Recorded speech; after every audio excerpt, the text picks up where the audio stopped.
Spinoza como educador. Assim fica evidente que toda tentativa psicoterapêutica ou mesmo psicohigiênica de combater os fenômenos psicopatológicos suscitados no prisioneiro pela vida no campo de concentração necessariamente terá que procurar a reconstrução interior da pessoa, apesar de estar num campo de concentração, procurando fazê-lo orientar-se para o futuro, para um alvo no futuro. Instintivamente, um ou outro recluso o fez por si. A maioria disputa de algo que o sustentava, e geralmente se tratava de um pedaço de futuro. Não deixa de ser uma peculiaridade do ser humano que ele somente pode existir propriamente com uma perspectiva futura, de certa forma subspecie eternitatis, do ponto de vista da eternidade. Nos momentos difíceis de sua existência, ele sempre de novo se refugia nessa dimensão futura. Muitas vezes isso pode tomar a forma de um truque. No que tange a mim, lembro-me da seguinte experiência. Quase chorando de dor nos pés lesionados postos em sapatos abertos, num frio terrível e enfrentando um vento gelado, eu ia mancando na longa coluna no caminho de vários quilômetros entre o campo e o local da obra. Meu espírito ocupava-se sem cessar com os milhares de pequenos problemas dessa nossa mísera vida de campo de concentração. Que vamos comer à noite? Não será melhor trocar a rodela extra de linguiça que talvez receberemos por um pedaço de pão? Será que devo negociar por uma tigela de sopa o último cigarro que me sobrou do prêmio de 2 semanas atrás? Como vou conseguir um pedaço de arame para substituir o que quebrou e que servia para fechar os sapatos? Será que vou me integrar em tempo ao habitual grupo de trabalho no local da obra ou vou me despachar para outra turma com um capataz brutal e violento? E que poderia eu fazer para cair no agrado de determinado capo que me poderia proporcionar a imensa felicidade de ser utilizado como trabalhador de depósito no próprio campo de concentração, de modo que não precisasse mais acompanhar diariamente essa marcha terrível? Já me causa repugnância essa compulsão cruel que força meu pensamento a se atormentar diária e constantemente só com esse tipo de problema. Eis que então aplico um truque. Vejo-me, de repente, ocupando a tribuna de um grande auditório magnificamente iluminado e aquecido, diante de mim um público a ouvir atento, sentado em confortáveis poltronas, enquanto vou falando. Dou uma palestra sobre a psicologia do campo de concentração e tudo aquilo que tanto me tortura e oprime acaba sendo objetivado, visto e descrito da perspectiva mais alta da ciência. Através desse truque consigo alçar-me, de algum modo, acima da situação, colocar-me acima do tempo presente de seu sofrimento, contemplando-o como se já estivesse no passado e como se eu mesmo, com todo o meu tormento, fosse objeto de uma interessante investigação psicológico-científica por mim mesmo empreendida. Diz Spinoza em sua Ética: a emoção que é sofrimento deixa de ser sofrimento no momento em que dela formarmos uma ideia clara e nítida. Ética, 5ª parte, do Poder do Espírito ou a Liberdade Humana, sentença 3. Quem não consegue mais acreditar no futuro, seu futuro, está perdido no campo de concentração. No futuro, tal pessoa perde o apoio espiritual, sucumbe interiormente e decai física e psiquicamente. Geralmente isso acontece de forma até bastante repentina, numa espécie de crise, cujos sintomas o recluso relativamente experiente conhece muito bem. Cada um de nós temia aquele momento em que se manifestava pela primeira vez essa crise. Não em si próprio, pois então já teria sido indiferente, e sim em seus amigos. Geralmente essa crise se configurava da seguinte maneira. A pessoa em questão, certo dia, ficava simplesmente deitada em seu barracão e ninguém conseguia persuadi-la a botar a roupa, ir ao lavatório ou mesmo a se apresentar na formação de chamada. Nada mais surtia efeito, nada lhe metia medo, nem súplicas, nem ameaças, nem golpes, tudo em vão.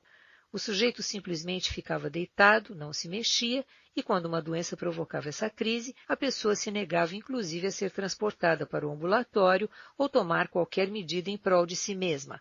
Ela emprega os pontos, fica deitada até nas próprias fezes e urina, pois nada mais lhe interessa. Certa vez vivenciei de forma dramática a importância da relação existente entre esse perigosíssimo entregar os pontos, o deixar-se cair por um lado, e a perda da vivência em função do futuro por outro. O chefe do meu bloco, um estrangeiro que outrora fora um compositor musical bastante conhecido, disse-me certo dia: Ei, doutor, gostaria de lhe contar uma coisa. Há pouco tempo tive um sonho curioso. Uma voz me disse que eu poderia expressar um desejo, que poderia dizer o que gostaria de saber e ela me responderia a qualquer pergunta. Sabe o que eu perguntei? Quero saber quando a guerra terminará para mim. Sabe o que eu quero dizer? Para mim, isto é, queria saber quando seremos libertos do nosso campo de concentração, ou seja, quando terminarão nossos sofrimentos. Perguntei-lhe quando tiver esse sonho. Em fevereiro de 1945, respondeu. Estávamos no começo de março. E o que te disse então a voz em sonho? Continuei perguntando. Bem baixinho me segredou. Em 30 de março. Quando esse meu companheiro me narrou seu sonho, ainda estava cheio de esperança, convicto de que se cumpriria o que anunciara aquela voz, mas a data profetizada se aproximava cada vez mais e as notícias sobre a situação militar, na medida em que penetravam em nosso campo, faziam parecer cada vez menos provável que a frente de batalha de fato nos trouxesse a liberdade ainda no mês de março. Deu-se então o seguinte: em 29 de março, aquele companheiro foi repentinamente atacado de febre alta. Em 30 de março, no dia em que, de acordo com a profecia, a guerra e o sofrimento para ele chegariam ao fim, ele caiu em pleno delírio e finalmente entrou em coma. No dia 31 de março, ele estava morto. Morreu de tifo exantemático. Quem conhece as estreitas relações existentes entre o estado emocional de uma pessoa e as condições de imunidade do organismo, compreenderá os efeitos fatais que poderá ter a súbita entrega ao desespero e ao desânimo. Em última análise, meu companheiro foi vitimado porque sua profunda decepção pelo não cumprimento da libertação pontualmente esperada reduziu drasticamente a capacidade imunológica de seu organismo contra a infecção de tifo exantemático já latente. Paralisaram-se sua fé no futuro e sua vontade de futuro, acabando seu organismo por sucumbir à doença. Assim, a voz do seu sonho acabou prevalecendo.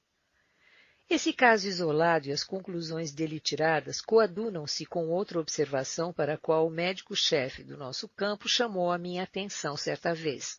Na semana entre o Natal de 1944 e o Ano Novo de 1945, irrompeu uma mortandade jamais vista anteriormente no nosso campo de concentração. Também o médico-chefe foi de opinião de que as causas da mortandade não estavam num agravamento das condições de trabalho ou de alimentação, ou numa eventual alteração climática ou mesmo novas epidemias. Na verdade, a causa dessa mortandade em massa devia ser procurada exclusivamente no fato de a maioria dos prisioneiros ter se entregue à habitual e ingênua esperança de estar de volta em casa já para o Natal.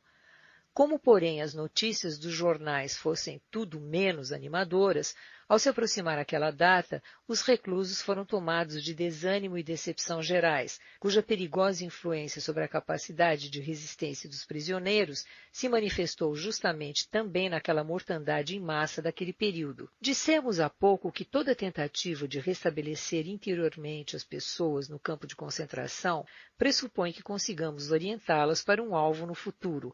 A divisa que necessariamente orientou todos os esforços psicoterapêuticos ou psicohigiênicos junto aos prisioneiros talvez encontre sua melhor expressão nas palavras de Nietzsche. Quem tem por que viver, aguenta quase todo como. Portanto, era preciso conscientizar os prisioneiros, à medida que era dada a oportunidade, do porquê de sua vida, do seu alvo, para assim conseguir que eles estivessem também interiormente à altura do terrível como da existência presente, resistindo aos horrores do campo de concentração. E, inversamente, ai daquele que não via mais uma meta de vida diante de si, cuja vida não tinha mais conteúdo, mas perdia o sentido de sua existência e, assim, todo e qualquer sentido para suportar o sofrimento. Essas pessoas perdiam a estrutura e sucumbiam muito cedo. A expressão típica com que replicavam a toda e qualquer palavra animadora era sempre a mesma. Não tenho mais nada a esperar da vida. Como se reagirá a essa atitude?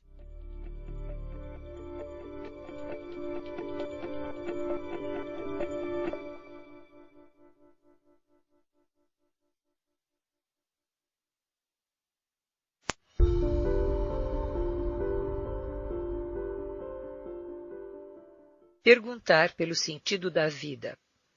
O que se faz necessário aqui é uma viravolta em toda a colocação da pergunta pelo sentido da vida. Precisamos aprender e também ensinar as pessoas em desespero que a rigor nunca e jamais importa o que nós ainda temos a esperar da vida, mas sim exclusivamente o que a vida espera de nós. Falando em termos filosóficos, poder-se-ia dizer que se trata de fazer uma revolução copernicana. Não perguntamos mais pelo sentido da vida, mas nos experimentamos a nós mesmos como os indagados, como aqueles aos quais a vida dirige perguntas diariamente e a toda hora. Perguntas que precisamos responder, dando a resposta adequada, não por elucubrações ou discursos, mas apenas pela ação, pela conduta correta. Em última análise, viver não significa outra coisa senão arcar com a responsabilidade de responder adequadamente às perguntas da vida, pelo cumprimento das tarefas colocadas pela vida a todo indivíduo, pelo cumprimento da exigência do momento. Essa exigência e com ela o sentido da existência altera-se de pessoa para pessoa e de um momento para o outro. Jamais, portanto, o sentido da vida humana pode ser definido em termos genéricos. Nunca se poderá responder com validade geral a pergunta por esse sentido. A vida, como a entendemos aqui, não é nada vago, mas sempre algo concreto, de modo que também as exigências que a vida nos faz sempre são bem concretas. A concretude está dada pelo destino do ser humano, que para cada um sempre é algo único e singular. Nenhum ser humano e nenhum destino podem ser comparados com outros, nenhuma situação se repete, e em cada situação a pessoa é chamada a assumir outra atitude. Em dado momento, sua situação concreta exige que ela haja, ou seja, que ela procure configurar ativamente seu destino. Em outro momento, que ela aproveite uma oportunidade para realizar valores de vivência, por exemplo, sentindo prazer ou satisfação, outra vez que ela simplesmente assuma seu destino. Mas sempre é assim que toda e qualquer situação se caracteriza por esse caráter único e exclusivo, que somente permite uma única resposta correta à pergunta contida na situação concreta.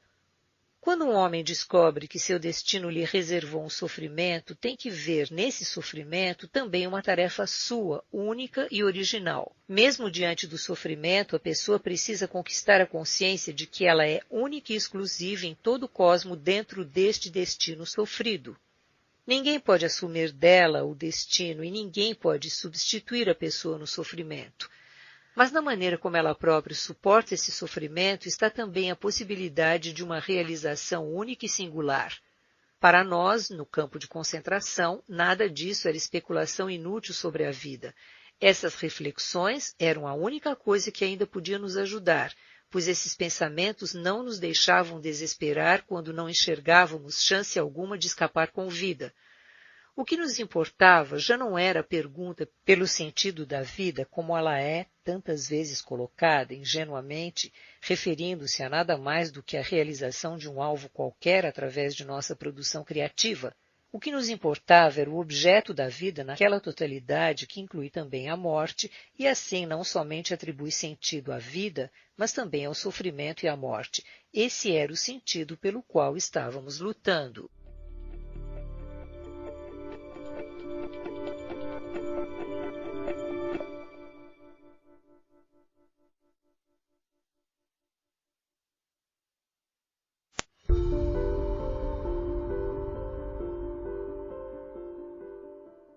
Sofrimento como realização. Uma vez que se nos revelara o sentido do sofrimento, também nos negávamos então a ficar desfazendo ou minimizando o volume de sofrimento que havia no campo de concentração, seja reprimindo-o ou iludindo-nos a respeito dele com otimismo barato ou artificial. Para nós, o sofrimento passara a ser uma incumbência cujo sentido não mais queríamos excluir. Para nós, ele tinha revelado seu caráter de conquista, aquele caráter de realização que levou Rilke a exclamar: Wie viel ist aufzuleiden? Quanto sofrimento há por resgatar? Rilke falava de resgatar o sofrimento como outros diriam cumprir uma tarefa. Havia muito sofrimento esperando ser resgatado por nós. Por isso era também necessário olhar de frente a situação, a avalanche de sofrimento, apesar do perigo de alguém amolecer e, quem sabe, em segredo deixar as lágrimas correr livremente.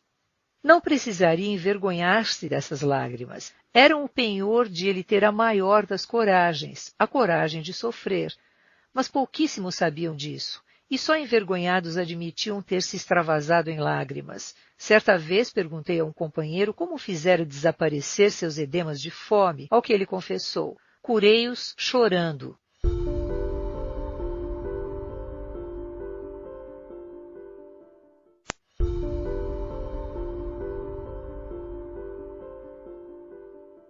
Algo está esperando. As tentativas embrionárias de uma psicoterapia ou psicohigiene no campo de concentração foram de natureza individual e coletiva. As tentativas psicoterapêuticas individuais foram, muitas vezes, um tratamento de emergência para salvar a vida. Afinal, esses esforços se destinavam, sobretudo, à prevenção de suicídios. Para os casos em que se concretizara tentativas de suicídio, havia uma proibição rigorosíssima de salvar a pessoa em questão. Assim, era oficialmente proibido, por exemplo, soltar companheiros que alguém encontrasse enforcados. Tanto mais se impunha a necessidade de tomar medidas preventivas. Lembro de 2 casos. Apresento-os não só por servirem de paradigmas para a aplicação prática das reflexões expostas, mas por revelarem também um notável paralelismo. Trata-se de 2 homens que, em conversas, haviam manifestado intenções de suicídio. Ambos alegaram, da maneira típica, que nada mais tinham a esperar da vida. Importava mostrar a ambos que a vida esperava algo deles e algo na vida, no futuro, estaria esperando por eles. E, de fato, revelou-se que por um deles havia um ser humano esperando, seu filho, ao qual idolatrava, esperava pelo pai no exterior. Pelo outro esperava não uma pessoa, mas um objeto, sua obra. O homem era cientista e publicara uma série de livros sobre determinado tema, a qual não estava concluída e aguardava sua conclusão. E para essa obra esse homem era insubstituível, não podia ser trocado por outro. Mas ele não era nem mais nem menos insubstituível por aquele outro que, no amor de seu filho, era único e não podia ser trocado. Aquela unicidade e exclusividade que caracteriza cada pessoa humana e dá sentido à existência do indivíduo faz-se valer tanto em relação a uma obra ou uma conquista criativa, como também em relação a outra pessoa e ao amor dela. Esse fato de cada indivíduo não poder ser substituído nem representado por outro é, no entanto, aquilo que, levado ao nível da consciência, ilumina em toda a sua grandeza a responsabilidade do ser humano por sua vida e pela continuidade da vida. A pessoa que se deu conta dessa responsabilidade em relação à obra que por ela espera, ou perante o ente que a ama e espera, essa pessoa jamais conseguirá jogar fora sua vida. Ela sabe do porquê de sua existência e por isso também conseguirá suportar quase todo como.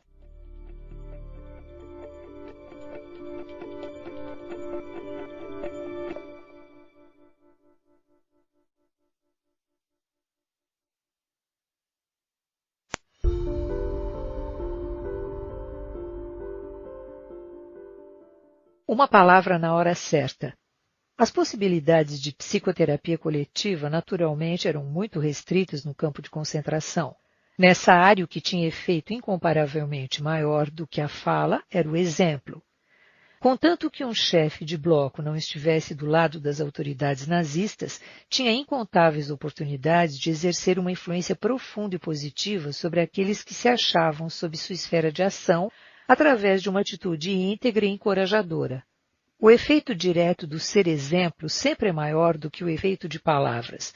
Volta e meia, porém, também a palavra tinha efeito quando, por alguma circunstância externa, aumentava o eco interior. Lembro-me de certa ocasião em que surgiu a oportunidade de aproveitar psicoterapeuticamente, numa espécie de diálogo coletivo, a receptividade interior dos reclusos, favorecida por determinada situação externa. O dia fora terrível. Fazia pouco haviam sido anunciados na hora da chamada todos os pontos que doravante seriam considerados sabotagem e punidos imediatamente por enforcamento. Entre esses delitos constavam trivialidades como cortar tiras estreitas de nossos velhos cobertores, o que muitos de nós tínhamos feito para confeccionar polainas improvisadas, além de qualquer furto, mesmo mais insignificante. Acontece que poucos dias antes, um prisioneiro que estava morrendo de fome penetrara no depósito para roubar uns quilos de batatas. Constatou-se o arrombamento e alguns prisioneiros descobriram um assaltante. Quando a direção do campo deu pela coisa, exigiu a entrega do delinquente, caso contrário, o campo inteiro teria que ficar de jejum durante um dia. Naturalmente, os 2.500 companheiros preferiram jejuar a entregar o companheiro para ser enforcado. Ao chegar à noite desse dia de jejum, estávamos estirados em nosso barracão, todos tomados de depressão geral. Falava-se pouco, e quando saía uma palavra, ela demonstrava irritação. Como se não bastasse, a luz apagou. O estado de espírito geral atingiu seu ponto mais baixo. O chefe do grupo, porém, era uma pessoa sábia e improvisou uma conversa sobre tudo aquilo que tanto nos preocupava interiormente. Falou sobre os tantos companheiros que haviam morrido nos últimos dias de doença ou por suicídio. Falou também sobre o que provavelmente seria o motivo dessas mortes em ambas as modalidades, o entregar os pontos. Sobre esse aspecto, bem como sobre a questão de como se poderia talvez resguardar ainda as prováveis vítimas seguintes desse fatal autoabandono interior, nosso chefe pediu que se dessem algumas explicações e citou meu nome. Ora, o meu estado de espírito naquele momento nem de longe era de dar explicações psicológicas ou qualquer consolo psicoterapêutico para meus companheiros de barracão, numa espécie de aconselhamento médico-pastoral. Eu estava com frio e com fome e também me sentia muito desanimado e irritado, mas tive que juntar as forças e aproveitar essa oportunidade única, pois o que mais precisavam agora era de ânimo.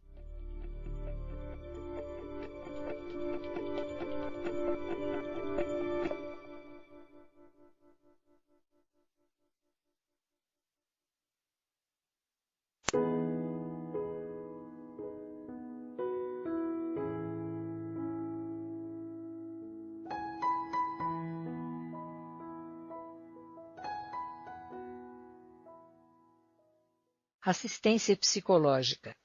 Iniciei por dizer que, olhando objetivamente, o futuro só podia parecer desesperador. Admiti que cada um de nós podia calcular para si mesmo como eram mínimas as chances de sobrevivência. Ainda não chegara ao campo a epidemia de tifo exantemático. Mesmo assim, estimei em 5% minhas chances de sobreviver. E disse isso a eles. E lhes disse também que no que dependesse de mim não perderia a esperança nem desistiria de lutar. Pois ninguém conhece o futuro, nenhuma pessoa sabe o que talvez lhe ocorrerá dentro de uma hora. Não podíamos esperar novidades militares sensacionais para o dia seguinte, e ninguém melhor que nós, com longa experiência de campo de concentração, para sabê-lo. Mas muitas vezes surge de repente uma grande chance, no mínimo, para um de nós. Ser destacado para um reduzido transporte destinado a um comando especial com condições de trabalho excepcionalmente favoráveis, etc. Coisas que às vezes eram um anseio e a maior felicidade do recluso. Mas não falei somente do futuro e da penumbra em que este, felizmente, estava envolto. Nem fiquei apenas no presente com todo o seu sofrimento. Falei também do passado, com todas as suas alegrias, e da luz que ele ainda lançava para dentro das trevas dos nossos dias. Citei o poeta que diz: aquilo que viveste nenhum poder do mundo tirará. Aquilo que realizamos na plenitude da nossa vida passada, na abundância de suas experiências, essa riqueza interior nada nem ninguém podem nos tirar. Mas não só o que vivenciamos, também aquilo que fizemos, aquilo que de grandioso pensamos e o que padecemos, tudo isso salvamos para a realidade de uma vez por todas. Essas experiências podem pertencer ao passado. Justamente no passado ficam asseguradas para toda a eternidade, pois o passado também é uma dimensão do ser, quem sabe, a mais segura. Finalizando, disse que a vida está repleta de oportunidades para dotá-la de sentido. Os meus companheiros mal se mexiam, estirados pelo chão. Vez por outra, ouvia-se um suspiro doloroso.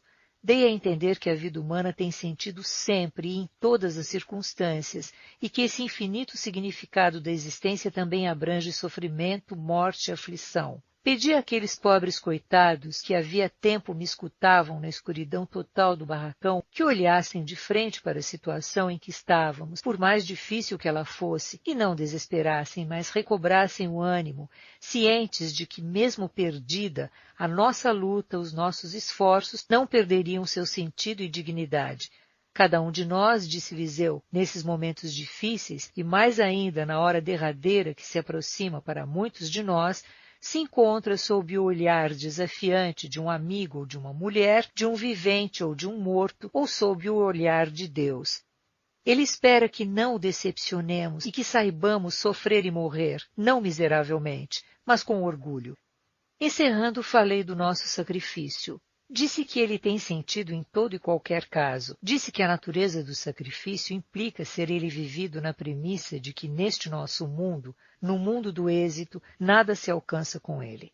Não vem ao caso se o sacrifício é feito em prol de uma ideia política ou se trata da abnegação de uma pessoa em favor de outra. Claro, aqueles que fossem crentes no sentido religioso puderam entendê-la com facilidade. Mencionei aquele companheiro que, no início de sua estada no campo de concentração, propusera ao céu um pacto, que seu sofrimento e morte poupassem de uma morte atormentada a pessoa por ele tão amada. Para esse homem, sofrimento e morte não eram sem sentido, mas sim foram dotados do mais profundo sentido em sua função de sacrifício. Ele não queria nem sofrer nem morrer sem um sentido. Ninguém de nós o queria. Dar a esta vida, aqui e agora, naquele barracão, naquela situação praticamente sem saída, esse sentido último foi o propósito das minhas palavras. Não demorou muito e pude perceber que esse propósito atingira seu objetivo. Ao acender-se novamente a lâmpada elétrica do barracão, via chegar-se as figuras miseráveis de meus companheiros, mancando, com lágrimas nos olhos, para me agradecer. Mas quero confessar aqui que apenas raramente tive a força interior para abrir-me num contato tão intenso e último com meus companheiros de cruz como naquela noite. Certamente deixei de aproveitar muitas circunstâncias externas favoráveis a um contato desses.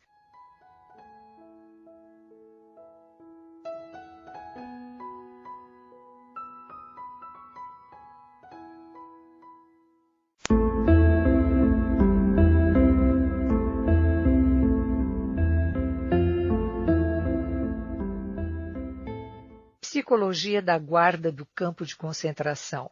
Discutimos até aqui o choque na recepção e a psicologia da vida propriamente dita no campo de concentração. Antes de nos voltarmos à terceira fase de reações psíquicas do recluso, ou seja, a psicologia de recém-liberto do campo de concentração, queremos dedicar nossa atenção por um momento a uma questão à parte que repetidamente é apresentada ao psicólogo de modo geral e mais particularmente àquele que vivenciou em pessoa essas coisas, a psicologia do pessoal da guarda do campo de concentração. Como é possível que pessoas de carne e osso cheguem a infligir tamanho sofrimento a outros seres humanos? Quando alguém ouve esses relatos, realmente dando-lhes crédito e dando-se conta de que semelhantes coisas de fato são possíveis, então se pergunta como algo assim é possível psicologicamente. Para responder a essa pergunta, mesmo sem querer entrar a fundo na questão, é preciso lembrar que existem entre os guardas de um campo de concentração sádicos por excelência no sentido estritamente clínico. Em segundo lugar, escolhiam-se sádicos justamente quando se compunham pelotões de guarda excepcionalmente rigorosos. Já falamos da seleção negativa de carrascos e cúmplices feita entre a massa dos prisioneiros para ocupar a posição de capo, o que explica por que justamente os elementos brutais e os indivíduos egoístas conseguiam sobreviver. Além dessa seleção negativa, havia ainda no campo uma seleção positiva das pessoas sádicas. Às vezes ficávamos no local da obra trabalhando na vala sob temperaturas abaixo de zero, praticamente sem agasalho, recebendo, porém, a licença de nos aquecer junto a um fogareiro cada 2 horas. Alimentávamos essa lareira com galhos e restos de lenha. Nessas ocasiões, a alegria era geral. mas de vez em quando havia um capataz ou contramestre que tinha um prazer especial em nos tirar essa alegria, e era fácil reconhecer em sua fisionomia o sádico prazer com que ele proibia tudo arbitrariamente e jogava a lareira na neve juntamente com o braseiro tão aconchegante. E quando a SS antipatizava